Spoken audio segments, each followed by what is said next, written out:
today we're going to be doing a nice little scene with a lighthouse on a snowy bank, probably sometime in February. So the first thing I'm going to do is draw the hillside that the lighthouse will be sitting on. It's just a line going across, high on the left, going low on the bottom right. And then from there, we're going to draw the lighthouse. I'm making about, I usually draw a center line and then draw out from there. I'll use a ruler to make it quicker.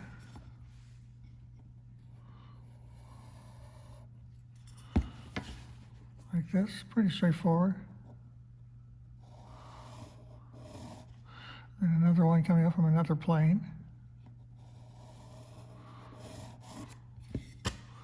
And another one over here.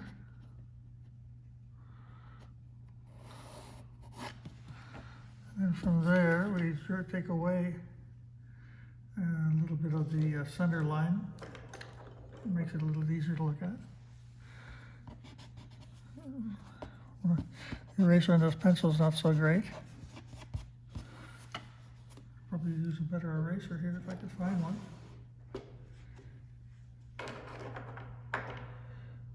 Here we are. So we take this eraser, we erase the center panel. The light's coming from the left, so this will be in the light area, semi-light, and then dark shadow. And then what I do next is I'll do the top part of the lighthouse. Put a little lip on it.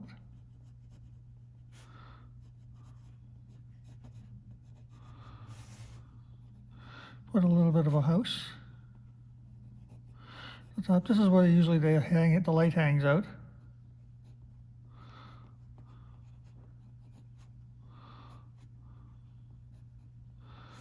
And then we'll do like a round top.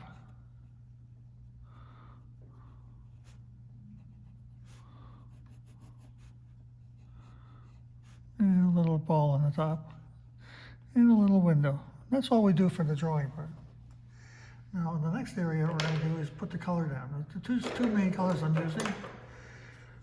One is indigo blue and the other one is cadmium red orange.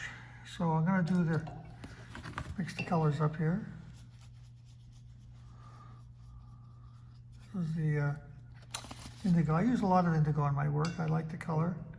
For me, it replaces the color black in a lot of cases. So I mix that up nicely, get it nice and juicy. One thing about watercolor you may not realize is that it's the only color of the three, of oil, acrylic, and watercolor, that you can reactivate once it's all dried up. Whereas oil and acrylic, you can't do that. Once it's dried, it's done. So if you dry up a tube, you can't use it again. Whereas in watercolor, you can reuse that tube anytime you like. Just keep adding more water to it. So I'm going to reactivate the orange here. Get that going a little bit. In the sky, I'm doing the sky first. I always do the sky first. I find it's a good way to start. Gets me in the mood for what I'm painting, and it makes it more. It makes it easier, I think. I work top to bottom. Typically, it's pretty rare that I'll start at the bottom. I work my way top. Okay, so next what we're going to do is we're going to put a nice rough sky in. And then we put a few accents in the red-orange. So we'll just quickly go across it like this.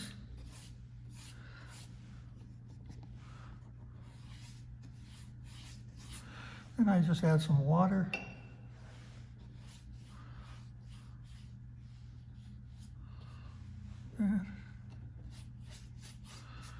We're in some red orange.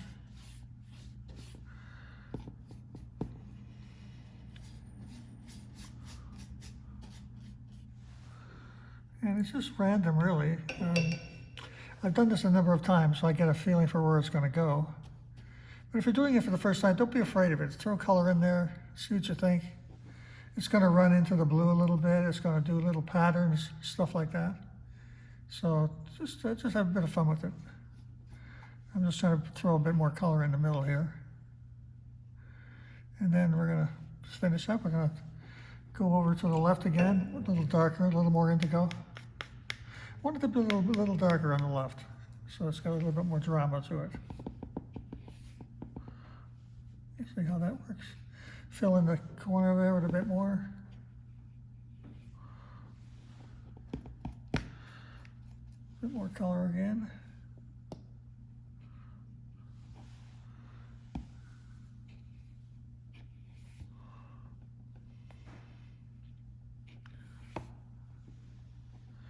And I want to throw a little bit of color and darkness in behind the lighthouse, just so it has a lot more contrast when I'm putting in the color of the lighthouse. Don't want it to be too light.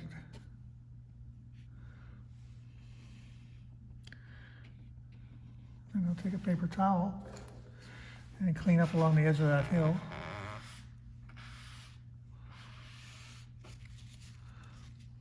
Let's see the lighthouse there.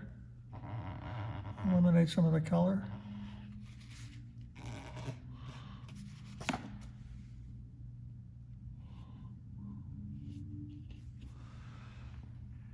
And that's about it really for that one. And I'm just going to take, there's a little bit of a line happening here, so I'm going to try to smooth that out a little bit. You never know what's going to happen when you're doing stuff like this.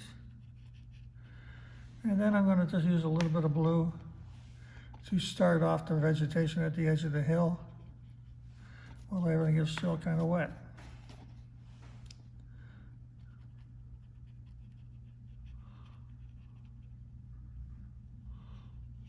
Just gives a little bit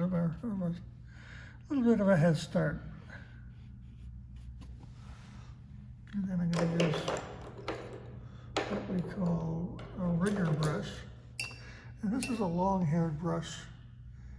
On the end of most brushes are got little smaller hairs. These are long, skinny hairs, and it allows me to do things like, you know, little hair, a little bit of brush and shrubbery and stuff like that. Again, I'm just getting it started. Watercolors is all about layers, and I'm just throwing a few random strokes in here for a brush. No rhyme, no reason. I'm not getting any special plans. I just go back and forth and keep adding it. And because it's such a distance, you want to keep it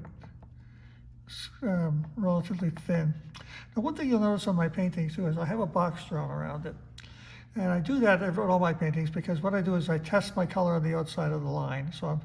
Or if I'm making my brush more pointed, I can do it on the outside and go inside and feel relatively confident that it's going to be okay. And then I go back later and throw some more color in. Cool, that's starting to work pretty good. And then it starts to, just these things are forming in the sky there. And you just play with that, camouflage it a little bit. Have a bit of fun with that. And then what I'll do next is I'll take a round brush, get a bit of water on it. And then I'm going to go back to indigo, my favorite. A bit more water on it. And then in the center here of the picture, I'm going to be a little island of reeds and bushes.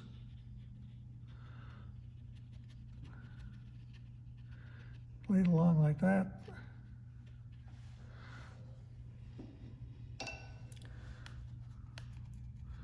You just dance it around. Don't be intimidated by it. Like that.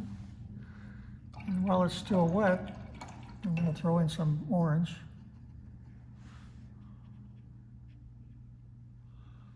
And it just plays around with it a little bit.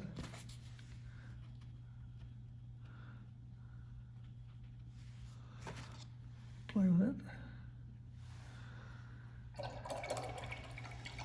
And you would think it's going to be kind of odd considering it's a snow scene, but I like injecting color like this because it makes it more interesting, a lot more, you know, a little bit more to read when you're looking at the painting. And what I'm going to do is I'll go back to my rigger brush while that paint is still wet. And what I'll do is I'll drag it up from the puddles of paint. And I just use my rigger brush to draw all these hares and reeds and all kinds of fun stuff that's in the forest or the farm fields. Get some more water, some more indigo.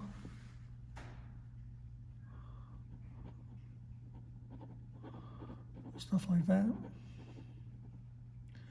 It's a nice little thing to do when you're doing a demonstration like this, because it's not an intense painting. It's not not a big deal.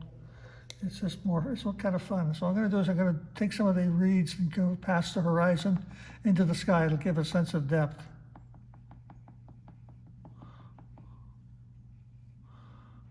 Like that.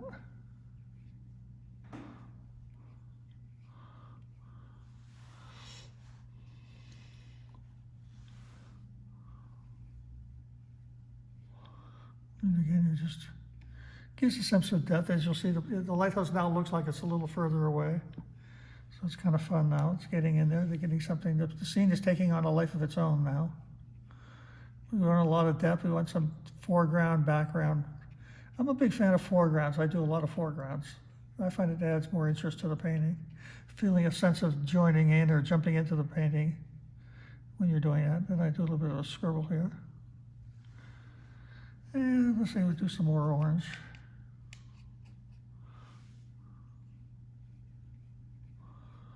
Again, just to add interest.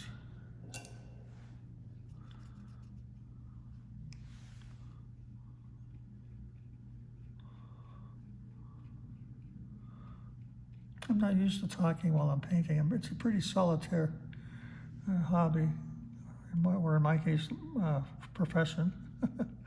Like I say, you're really interested in doing things for yourself, so you don't think about explaining it as you go. So bear with me if I go into silent moments. So what I'm going to do next too is I'll put a few, like a flowers at the end of a few of the limbs, just to make it look again more interesting.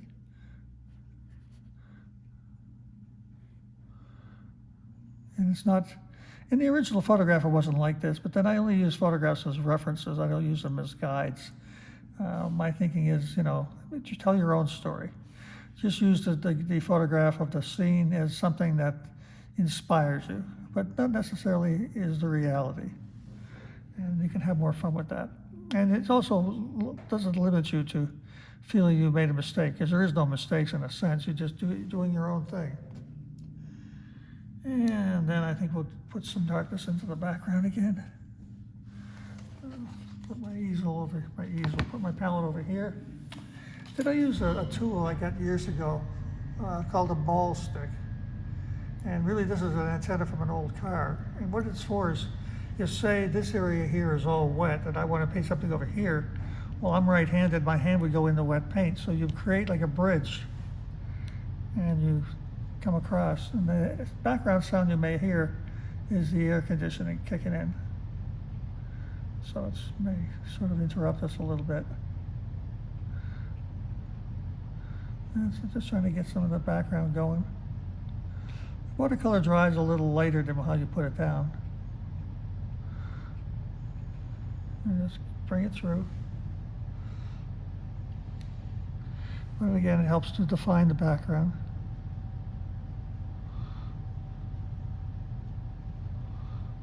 Okay. And I'll throw a few twigs around.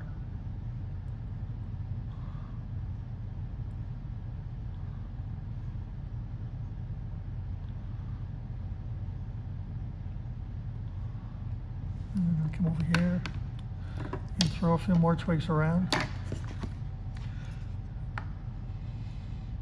And as you can tell, we haven't been working on this painting very long. So if you're in the mood to paint and you don't want to get into something really heavy duty, it will take you like a couple of days to do. Just do simple scenes and have a bit of fun with it.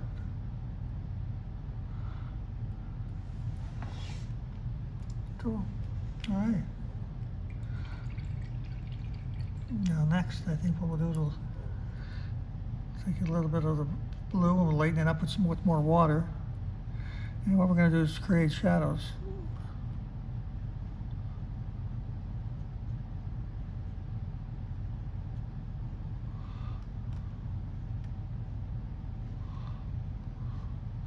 Again, creates a sense of reality and depth.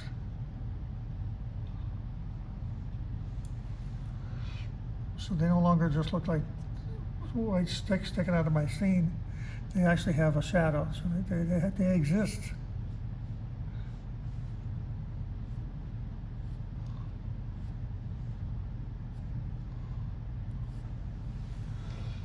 So it looks like it's in the snow. It's actually, what I'm doing with the shadow and that helps to create like it's a deep snow. So it's not just a little bit of snow on the ground. It's quite deep actually.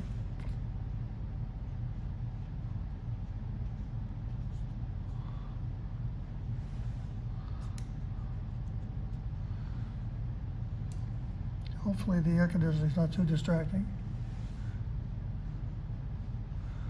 So it also helps us to determine which way the sun's shining.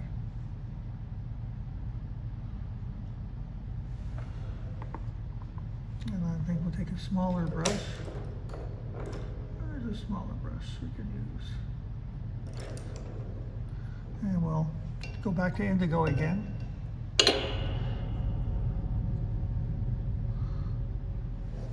And we'll paint the side of the lighthouse.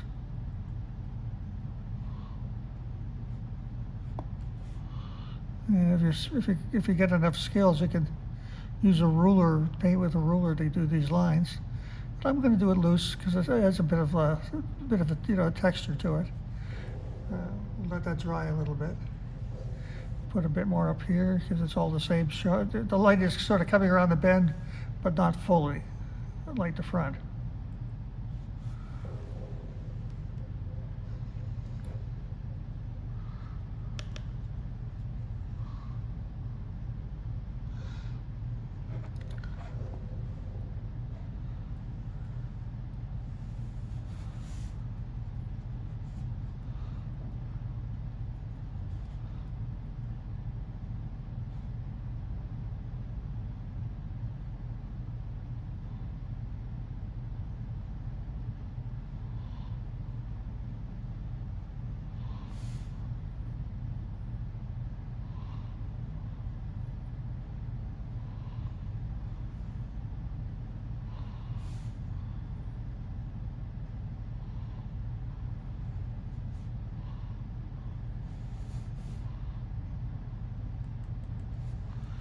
I have to put some white there, so.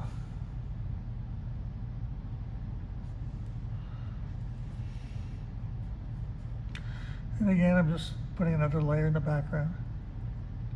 So there's a difference.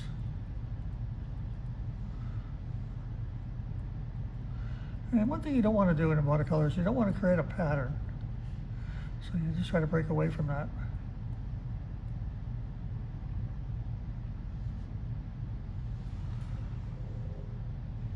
Okay, now the next thing I'll do is I'll use color white. Now I'm using, for my white, I typically use what's called designer's gouache, G-A-U-C-H.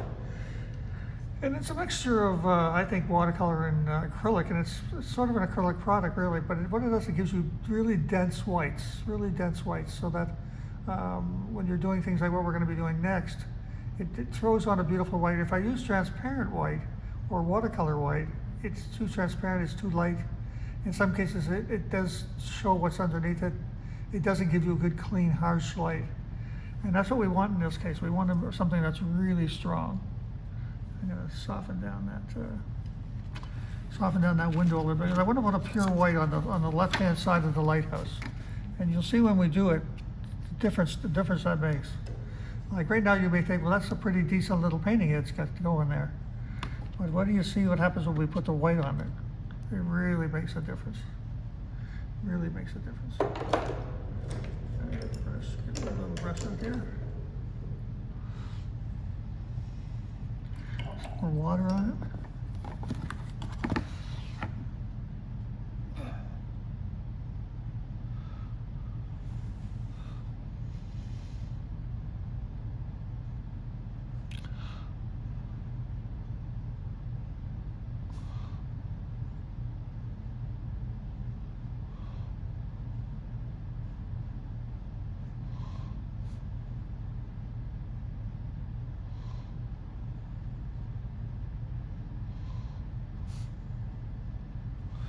See how that jumps? It's beautiful.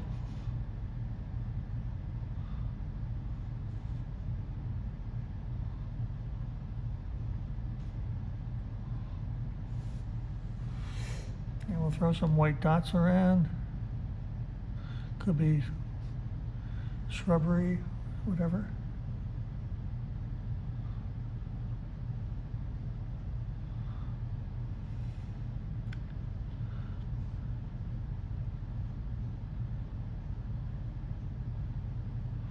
These are a few shrubberies that are in the front of all these leaves.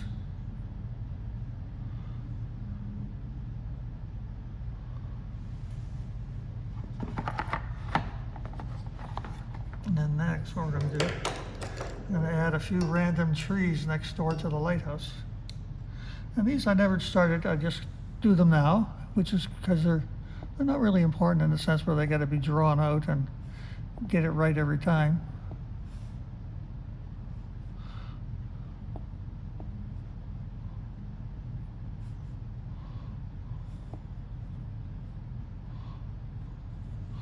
And what I do is go back to my white again.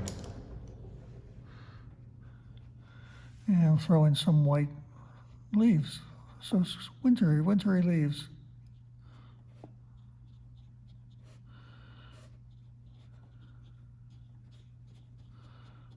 Simple as that, nothing more serious than that. And what I do next is something we call flickering in my world. And what you're doing, you're flicking color to get something interesting going. So it would be no harder than doing this. If I do it over the whole piece, it'll look like it's snowing. But really it just adds a bit of texture. And then I'm going to put some red in here.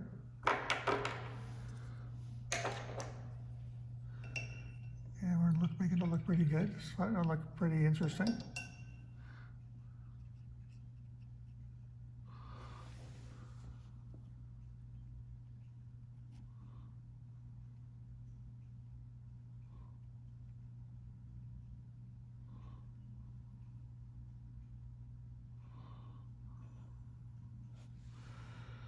And you can throw some red around.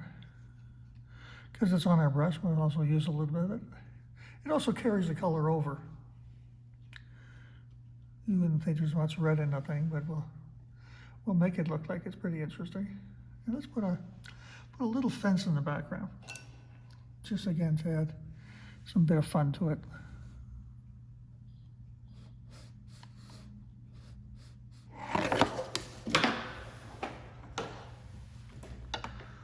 I move the painting a little bit here.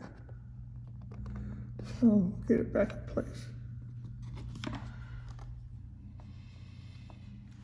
So just throwing up again, like I said, a little bit of a fence here. So it puts the trees back in the distance.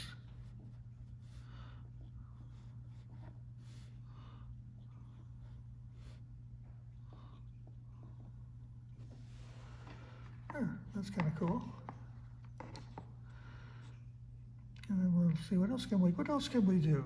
I think we should flick some of the darker colors, not just the blue and the white. Let's take the white and let's make it snow a little bit.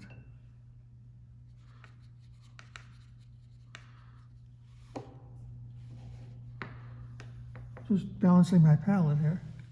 Don't want to drop it again. So essentially what you do is you splatter the whole painting evenly, or as evenly as you can. And it creates a nice wintry scene.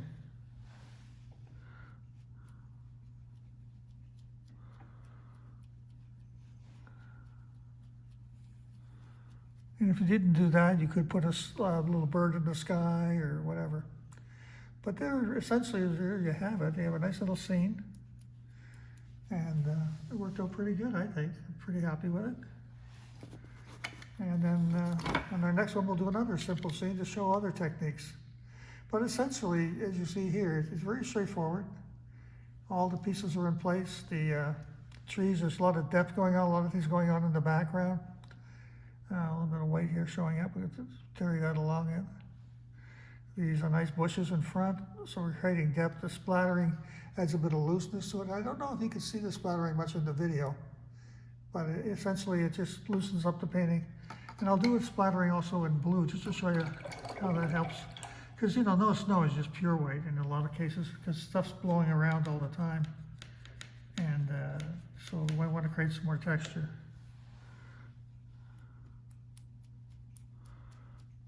And it helps do it a little bit. And really, and like I say, that's it. Like, you know, as a painter, you're almost never done, because you simply keep looking at it and keep looking at it. It's like, oh, that's a nice little painting. I think I should add this. I think I should add that. And until next time, this is Ed Roach, Watercolors, signing off.